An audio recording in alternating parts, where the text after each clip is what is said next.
안녕하세요. 우리 모든 아기들 그 모습 그대로 빛나게 더블아트 오픈업 김현진입니다. 자, 오늘도 지금 제 옆에는요, 우리 정우현 선생님과 함께 하도록 하겠습니다. 선생님 안녕하세요. 안녕하세요. 네, 오늘도 또 좋은 말씀 부탁드리겠습니다. 지난번에 우리가 또 낫버 반반이라는 표현을 또 써주시면서 내가 가지고 있는 그런 공격성에 대한 이야기, 굉장히 중요한 이야기를 해주셨어요. 감정의 변화, 그로 인해서 내가 가지고 있는 뭐 자괴감이라든지 자책감 이런 부분에 대한 이야기 해주셨고, 사실 이거는 자연스러운 현상이다. 그 이면에 이게 왜 그렇게 나타나는지 나의 그런 상태를 좀 봐야 된다, 이런 말씀 해주셨는데, 이번 시간에는 이제 6회차입니다. 엄마로 산다는 것, 지나친 육아 부담감이 문제다. 이 제목만으로도 벌써 공감이 많이 가거든요. 네, 이번 시간도 또 이야기를 한번 들어보도록 하겠습니다. 사실 엄마니까 어쩔 수 없지, 당연히 엄마니까 이래야 되는 거 아니야? 라는 생각을 우리가 너무나 당연하게 하는 것 같아요. 그렇죠? 지금까지 감정에 대한 얘기를 주로 드렸다면은 오늘은 생각에 대한 얘기를 좀 드리는 건데, 네. 알게 모르게 기본적으로 가지고 있는 개념, 어떤 가치관, 생각 이런 게 있어요, 다. 특히 엄마라는 거는 그게 집단적인 무의식이 엄청나게 강하죠. 그렇죠. 기준도 높고 기대치도 높고. 그거를 나도 알고 있기 때문에 엄마가 되는 순간 좋은 엄마가 되려고 노력을 하고, 엄마니까 더 성숙한 인격을 가지려고 노력을 하는 건데, 문제는 이거 역시도 노력으로 되는 게 아니라서 오히려 너무 그게 강하면 압박감과 부담감으로 이어져서 내가 할 수 있는 것보다도 더 못하게 되는, 네. 더 인격적으로도 더 뭔가가 미성숙해지는 느낌을 받게 되는 경우가 진짜 많고요. 그게 또 역시 또 자괴감으로 이어지고. 그래서 오늘은 이 엄마에 대한 나의 생각을 살펴보기 위해서 우선은 인격이라는 게 뭘까? 인격. 네. 네. 우리는 엄마로서 가져야 되는 인격에 대한 엄청난 높은 기대치를 가지고 맞아요. 있거든요. 사람의 인격은 뭘까? 한 사람 안에 인격이 하나 있을까요? 사실 아닐 것 같아요. 네, 그냥 편하게 얘기하세요. 다중이가 네. 우리 안에 있잖아요. 맞아요. 이게 너무 자연스러워요. 네. 네, 너무 무수히 많은, 내 속에 내가 너무도 많아라는 그 가사가 네. 되게 심리적으로 의미가 있어요. 맞아요. 다양한 모습이 있고 또 상황에 따라서 다양한 모습을 보일 수 있는 여러 가지 인격이 있는 게 사람인 건데, 이거를 이제 줄이면은 딱 두 개로 나눌 수 있거든요. 남들 앞에서 보여지는 나의 모습, 그 다음에 아무도 모르는 나만 알고 싶은 모습. 근데 바로 남들에게 보여지고 싶은, 남들 앞에서 추구하는 이미지라는 그런 인격, 사회적인 인격이 바로 엄마라는 부분에 대한 압박감으로 이어져요. 전문 용어로는 페르소나라고 하는데, 페르소나. 사회적인 인격. 네. 이제 어원은 가면이에요. 네. 고대 그리스 연극에서 가면 쓰는 거. 엄마라는 가면을 다 쓰고 있어요. 근데 이게 무슨 위선이 아니에요. 연극 배우가 연극할 때 가면 쓰는 거는 저 사람 사기쳐 이렇게 보지 않잖아요. 그쵸. 그냥 그 역할을 하기 위해서 더 몰입하기 위해서 하는 수단일 뿐이고, 그거 자체가 궁극적인 목적이 아닌데, 우리는 어떤 부모 역할을 하는 거 역시도 그런 관점에서 바라봐야 되거든요. 근데 정말 많은 경우, 특히 우리나라의 문화가 아예 이전까지 나의 삶은 나로 살다가 엄마가 되는 순간 엄마로 갈아타요. 아예 정체성이 나에서 엄마로. 맞아. 노선을 아예 바꾸는 거예요. 네.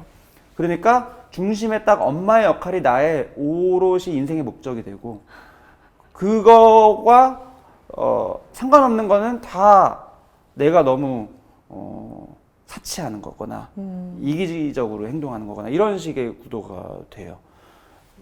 그래서 흔히 이제 우리나라 엄마분들이 아이 키우면서 미용실 잘 못 가거든요. 네. 근데 미용실 잘 못 가면은 머리가 또 이제 좀 엉망이 되고, 그래서 네. 아주 가끔 미용실에 이제 큰맘 먹고 가요. 그러면은 또 미안해요. 내가 내 머리 한다고 아이를 떼어놓고 간다. 그래서 파마랑 염색을 막 하루에 하려고 막 무리를 하고, 이런 식으로 이제 하면은 또 결과물이 안 좋으니까 또 감정적으로 안 좋고. 네. 이 기본이 뭐냐면은 아이와 상관없는 나의 뭔가를 한다는 거에 대한 너무나도 큰 죄책감. 근데 그 근본에는 나는 내가 아니라 엄마다라는 게 너무 강한 거예요. 그렇죠. 그리고 엄마라는 거에 대한 기본적인 인식이 엄마의 상징이 보통 생각하면은 희생. 희생. 맞아요. 100%예요. 그 희생도 약간 희생이 아니라 100% 나를 영혼을 갈아 넣어야 맞아요. 돼요.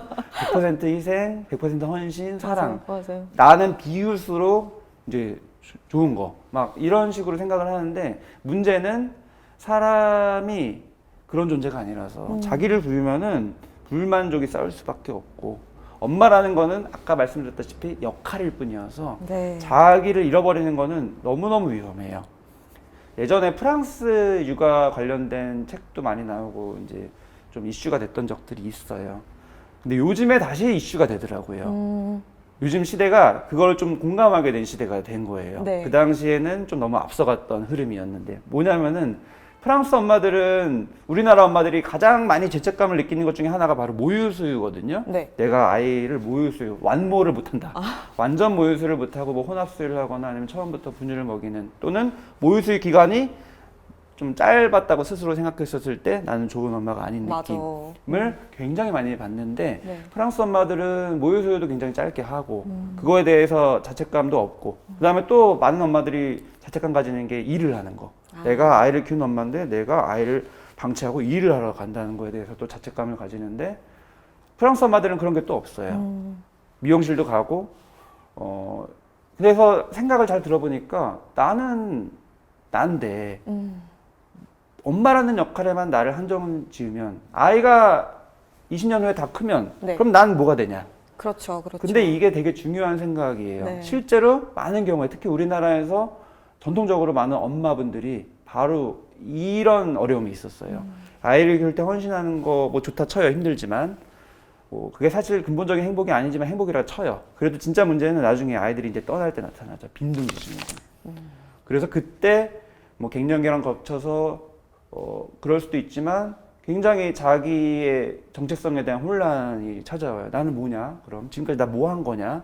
이런 식의 생각이 들면서 깊은 이제 현타가 오는 거죠. 그러면서 우울증으로 또 이어질 수 있고 또 다른 식으로도 많이 이어져요. 흔히 이제 요즘에 저장 장애라고 물건을 집에다가 막 쌓아두는 거. 아, 그게 막 주워오고 못 버리고 하면서 막 방을 채우고 이런 게 네. 오히려 나이가 들면서 갑자기 심해지는 그 계기가 되는 경우에 그 계기가 바로 내가 키운 자식들이 떠나서 더 이상 내 역할이 없어지는 느낌을 받을 때 그래서 뭔가를 부여잡고 빈 공허한 내 마음을 자꾸 채우는 거예요. 내 마음은 못 채우니까 집이라도 채우는 거예요. 그런 이면의 심리적인 흐름이 있거든요.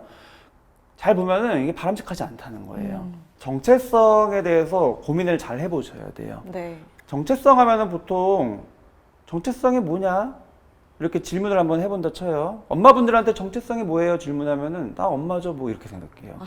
그 다음에 일하는 엄마는 뭐 직급을 얘기하거나 또는 뭐 아내죠, 뭐 며느리죠 이런 식으로. 그거는 정체성의 의미 중에서 절반밖에 안 돼요. 주변 사람과의 관계 속에서 나의 어떤 역할이에요. 네. 그거와 전혀 상관없는 그냥 나 그런 거 다 빼고 그냥 나라는 정체성이 되게 중요한데 이 부분을 너무 훼손시키는 게 문제예요. 그냥 나는 없어지는 거. 그럴 때 찾아오는 게 뭐냐면은 이 나의 역할에 대한 압박감은 더 커지고 그 다음에 이 역할을 하면 할수록 나는 없어지는 느낌 때문에 또 스스로 뭔가가 모를 불만이 쌓이고 그쵸. 감정 조절도 안 되고 그렇기 때문에 오히려 엄마 역할을 하는데 더 지장이 되는 이런 악순환이 굉장히 많이 펼쳐집니다. 그래서 엄마의 역할에 대한 부담감이 내가 너무 큰 건 아닌가? 지금 여러 가지 나타나는 현상들이 그 이유가 아닌가를 잘 생각해 보셔야 되고요. 실제로 그렇다 치면은 그 이유는 근본적인 내 정체성에 대한 부분이 엄마 말고는 없는 거 아닌가? 이런 식으로 고민을 해보시는 게 굉장히 중요하다. 길게 봤었을 때 20년 이상의 육아라는 거를 성공적으로 완주하는 데도 중요하지만 네. 더 길게 봤었을 때는 내 인생 전체의 계획을 짤 때도 내가 정말 만족감 있는 인생을 살고 그게 또 아이한테도 긍정적인 영향을 미쳐요. 아이들이 생각보다 헌신하는 엄마 좋아할 것 같지만 부담 가져요. 네. 이거 그래서, 되게 네. 명언이네요. 네. 네. 엄마 개인의 정체성을 잘 유지하는 거, 엄마 역할에 한정되지 않은 거, 그건 그냥 내 역할일 뿐 궁극적인 나의 삶의 목표가 아니라는 거를 꼭 기억하셨으면 좋겠습니다. 네.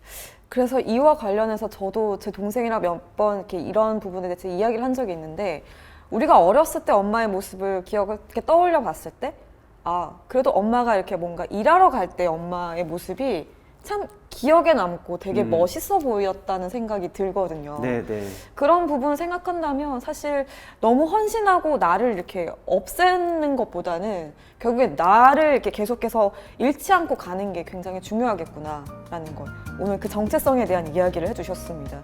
네, 방송 보시는 분들도 한 번쯤은 이 부분에 대해서 다시 한번 좀 짚고 가면 좋겠다라는 생각이 듭니다. 이렇게 해서 6회차 엄마로 산다는 것, 지나친 육아 부담이 문제다라는 주제로 또 우리 정우열 선생님과 함께 이야기를 나눠봤습니다. 다음에는요, 저희 7회차 또 다른 주제로 여러분들께 인사드리도록 하겠습니다. 고맙습니다.